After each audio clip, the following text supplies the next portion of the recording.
В начале года, каждого года, пока была советская власть, значит, мы шли к министру культуры. Перепелич был председатель Союза, я там, ну, как бы друг его. Ну, он мне, правда, нравился. Мне с ним говорить интересно. Я вообще люблю старших. Это здорово. Они такие всегда неожиданные вещи говорят, ну, и как бы так просто, а вообще, на самом деле, так сказать, кровью написаны их знания. Вот.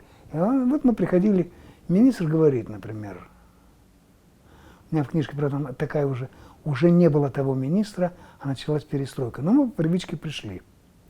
Вот хорошо помню. Сидит такая мадам Бутырева.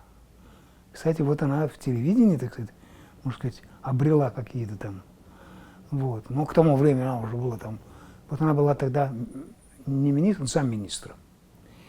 И вот она, значит, говорит, ну что вы напишете? Вот, я, допустим, я хочу написать второй концерт для фортепиано с оркестром.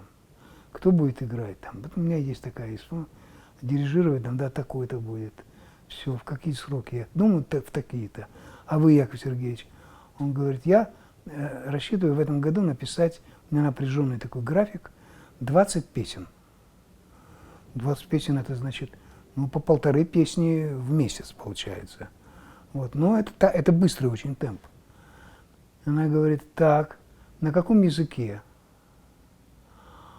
Он говорит, будет 6 на коми и 14 по-русски. Она спрашивает, почему не наоборот? Ну, это уже дальше другая история идет, я считаю, очень некрасивая. Потому что там она его практически оскорбила, а потом я ее оскорбил, потому что она обидела его. Она ему сказала, это же надо.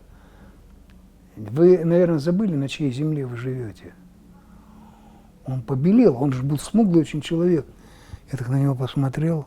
Ой, о боже мой, думаю. Вы не забывайте. А он единственное, что у него хватило, он сказал, я-то, говорит, не забываю. Но и вы не забывайте, что я на этой земле живу дольше, чем вы, пока что. И ушел. И я, прежде чем уйти, я говорю, вы знаете, вас, скорее всего, никто никогда не вспомнит. Никто не запоминает министров, замминистров, это никому не надо. Нас запомнят. Перепелицу уж точно совершенно. Потому что у него музыка как-то я так сказал, по-моему, из природы этого края соткана просто. Но она тоже мне предложила, так сказать, не умничать. Это началась перестройка. Вот. А вообще так вот было, вот я хочу такое сочинение, я хочу такое сочинение. Так составлялся такой план годовой.